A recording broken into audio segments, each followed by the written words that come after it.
नमस्कार दोस्तों। पिछले काफी समय से आपने देखा होगा कि स्पेकुलेशंस लगाए जा रहे थे कि जो चाइना के एंटरप्रेन्योर हैं जैक मा, वो अचानक से कहां गायब हो गए हैं। और ये सिर्फ चाइना के लोगों के द्वारा नहीं, पूरे विश्व के लोगों के द्वारा स्पेकुलेशंस लगाया जा रहा था, क्योंकि उनकी जिस तरह की ग्रोथ रही है 2000 से लेकर अभी तक पिछले 20 सालों में अगर आप देखोगे, और स्पेशली चाइना जैसे देश में, क्योंकि चाइना में अगर आप देखिए किसी भी इंडिविजुअल को एक लेवल से ज्यादा ऊपर नहीं जाने दिया जाता। और कुछ इसी चीज को देखते हुए यहां पर जिस तरह से उनके कंपनीज के ऊपर अलग अलग प्रकार के रेगुलेशंस, अलग अलग प्रकार के यहां पर पाबंदी लगाने की कोशिश की गई है वहां की सरकार के द्वारा, उसके बाद से वो अचानक से गायब हो गए थे और 3-4 महीने के बाद वो वापस से रीइमर्ज हुए हैं। यहां पर आप देख सकते हो Jack Ma emerges for first time in months since crackdown on Ant Alibaba. और इसके साथ साथ हम वीडियो में यह भी जानेंगे कि रिसेंटली यहां पर बात चल रही है नेशनलाइजेशन की। उनकी जो कंपनी है हो सकता है उसको नेशनलाइज कर दिया जाए। तो यह क्यों किया जा रहा है, मेन मोटिव क्या है, इन सबको देखने की कोशिश करेंगे।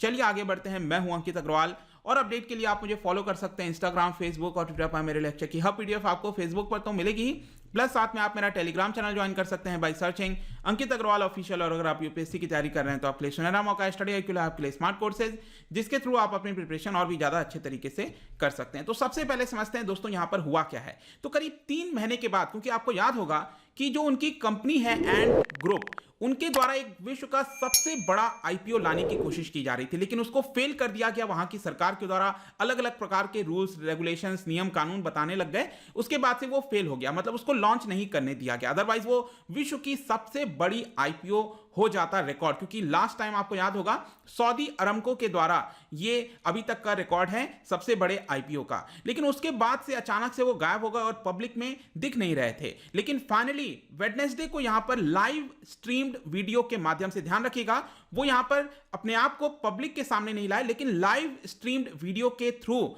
यहां पर वो इमर्ज हुए। और उसकी वजह से क्या होता है कि उनकी जो कंपनी है अलीबाबा ग्रुप होल्डिंग, उसकी जो स्टॉक प्राइस अगर आप देखोगे दोस्तों तो वो अचानक से बढ़ गया। यहां पर आप देख सकते हो इस समय के आसपास वो रीमर्ज हुए थे और अचानक से यहां पर आप देखोगे तो उनके स्टॉक के प्राइसेस बढ़ जाएंगे। तो ऑब्वियस सी बात है, क्योंकि आप खुद सोच के देखो, भारत के अंदर अगर काफी समय से अगर मुकेश अंबानी गायब हो जाएं, नहीं दिख रहे हैं, तो क्या होगा कि उनके स्टॉक के प्राइस, जो रिलायंस का शेयर है, वो अचानक से नीचे जाने लगेगा। कुछ ऐसा ही देखने को मिल रहा था अलीबाबा के साथ। पिछले कुछ समय से ये प्राइस नीचे जा रहा था, लेकिन यहां पर अचानक से जैसे ही वो इमर्ज होते हैं तो यहां पर कॉन्फिडेंस आता है, जो शेयर होल्डर्स हैं उनके अंदर कॉन्फिडेंस आता है और इसी के लिए ये ऊपर चला गया। तो थोड़ा सा हम बात करते हैं कि अचानक से हुआ क्या, कैसे वो लाइव स्ट्रीम वीडियो के माध्यम से आए। तो ऐसा बताया जा रहा है कि एक एनुअल इवेंट होस्ट किया जा रहा था ताकि यहां पर रूरल जो टीचर्स हैं चाइना के अंदर, उनको रिकॉग्नाइज किया जा सके। और यहां पर बताया जा रहा है कि वो उनका जो होम टाउन का एक प्राइमरी स्कूल है हैंगजाओ में, वहां पर एक टूर कर रहे थे, उस वीडियो के माध्यम से दिखाया जा रहा था। यहां पर आप देख सकते हो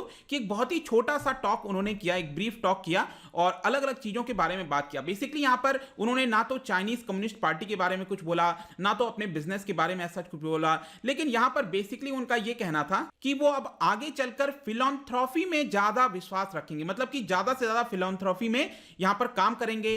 टीचिंग के माध्यम से के थ्रू वो कैसे क्या कर सकते हैं, उस तरह की चीजों में वो ज्यादा अपनी हिस्सेदारी बटाएंगे rather than going for business। तो ऐसा यहां पर वो अपने वीडियो के माध्यम से बता रहे थे और उसके अलावा उन्होंने कोई चीज के बारे में नहीं बताया। And let me tell you कि यहां पर जो उनका एंट ग्रुप है, उन्होंने इस ऑथेंटिसिटी को, इस वीडियो की ऑथेंटिसिटी जो है वो कंफर्म की, क्योंकि ये श्योर नहीं होता है, चाइना के अंदर कुछ भी हो सकता है। बोला जाता है कि लाइव वीडियो है, लेकिन आप यू नेवर नो कि वहां पर किस तरह के वीडियोस आ सकते हैं। इसके अलावा मैं आपको बता दूं कि जैक मा का अगर आप 3 महीने पहले अगर उन बयान देखते और 3 महीने के बाद जो आज यहां पर लाइव स्ट्रीम वीडियो के माध्यम से उन्होंने बोला है, वो बहुत ही कंप्लीटली डिफरेंट है। 3 महीने पहले उनके द्वारा कई सारे बयान दिए गए थे जहां पर उन्होंने क्रिटिसाइज किया था वहां की सरकार को, जिस तरह की पाबंदी लगाई जाती है। लेकिन अचानक से अगर आप देखोगे दोस्तों तो उनका जो टोन था वो पूरा अलग था। यहां पर कम्युनिस्ट पार्टी लाइन के ऊपर जो थीम है, आप कह सकते हो, उस तरह की बातें वो कर रहे थे। यहां पर चाइना कंट्री साइड के में जो इंपॉर्टेंस है उसके बारे में बात कर रहे थे,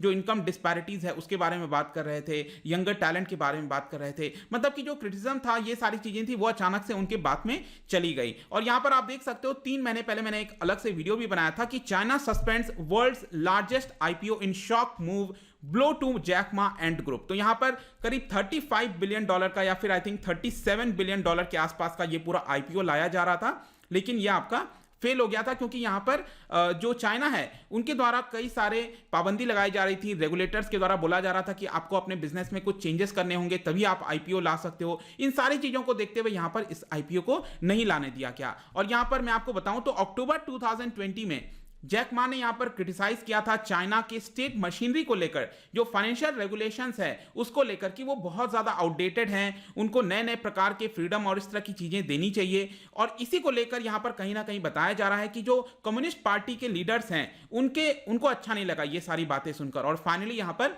उनके कंपनीज के ऊपर जो है यहां पर पाबंदी लगाई दी जाती है। मैं आपको बता दूं, ये जो हम बात कर रहे हैं एंट ग्रुप, ये अलीबाबा एक अलग है, एंट ग्रुप अलग है। मतलब कि स्टार्टिंग में एक साथ था लेकिन उसको अलग कर दिया गया।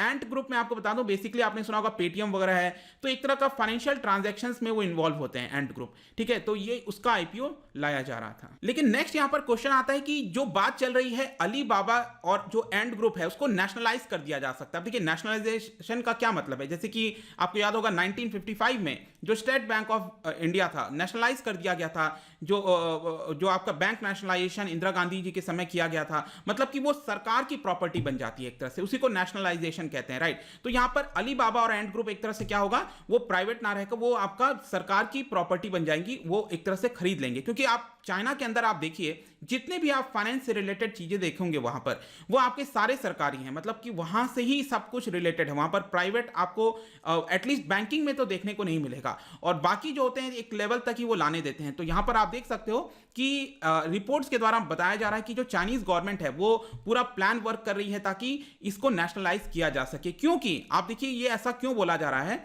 क्योंकि यहां पर इन्वेस्टिगेशन बैठा दी गई है। इनफैक्ट नवंबर के महीने में, जो पिछला नवंबर 2020 गया था, यहां पर अलीबाबा हेडक्वार्टर पर जो इन्वेस्टिगेटिंग एजेंसीज हैं उन्होंने अपना एक ऑफिस ही सेटअप कर लिया है ताकि उसके ऊपर पूरी जांच हो सके, पूरी जानकारी ली जा सके। क्योंकि आरोप लगाया गया है अलीबाबा के ऊपर कि वो एक तरह से मोनोपोलिस्टिक एक्टिविटीज करने की कोशिश कर रहे हैं, ऐसा चाइनीज अथॉरिटीज के द्वारा आरोप लगाया जा रहा है। और ये सिर्फ अलीबाबा पर नहीं, यहां पर बाकी जो सोशल मीडिया जायंट है, मतलब जो भी बहुत ज्यादा बड़ी कंपनी हो जाएगी उसके ऊपर आप देखोगे इस तरह की चीजें होती हैं। टेंसेंट आपने सुना होगा नाम, इसके अलावा एक और ई कॉमर्स कंपनी है उसके ऊपर भी। तो इस तरह की यहां पर लगातार चीजें की जा रही हैं। लेकिन इसका मेन मोटिव क्या है, जो चाइनीज कम्युनिस्ट पार्टी है वो क्या करना चाहती है? तो देखिए एक तरह का ब्रॉडर कैंपेन आप कह सकते हो कि यहां पर अगेन कोई भी टेक जायंट हो जाए, कोई भी ई कॉमर्स में सबसे ऊपर हो जाए, उसके ऊपर उसका जो विस्तार है वो एक लेवल से ज्यादा ना हो, उसका इन्फ्लुएंस पब्लिक के ऊपर बहुत ज्यादा ना हो, इसलिए ये इस तरह के जो काम है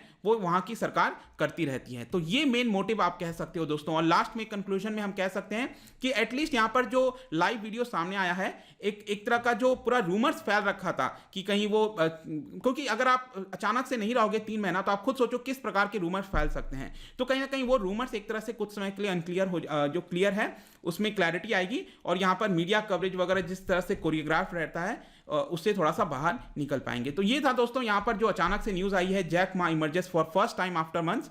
यहां पर आपको जितनी भी इंपॉर्टेंट चीजें थी मैंने आपको बता दिया है। जाने से पहले, क्योंकि हम नेशनलाइजेशन की बात कर रहे हैं, तो हमारे भारत के अंदर आपको पता होगा लिबरलाइजेशन पॉलिसी लाई गई थी आरबीआई के द्वारा, राइट, बैंकों के अंदर भी। तो यहां पर सबसे पहला कौन सा बैंक था जिसको लाइसेंस दिया गया था? This was the first private bank in India to receive license from RBI as part of RBI liberalisation policy के तहत मैं कह रहा हूं कौन सा पहला बैंक था जिसको लाइसेंस दिया गया था, कौन सा प्राइवेट बैंक, ठीक है। इसका जो राइट आंसर है दोस्तों मैं अपने इंस्टाग्राम पर तो डालूंगा ही, अगर आप इंस्टा पे नहीं हो कोई बात नहीं, टेलीग्राम से ले सकते हैं। मैं कई सारे एमसीक्यूज यहां पर डालता रहता हूं स्टोरीज के फॉर्म में, आप जाकर प्ले कर सकते हो। अगर आप मुझसे इकोनॉमी पढ़ना चाहते हैं, कोई भी कोर्स परचेस करना चाहते हैं, स्टडी IQ ऐप पर जा सकते हैं। आई होप की वीडियो आपको पसंद आया होगा।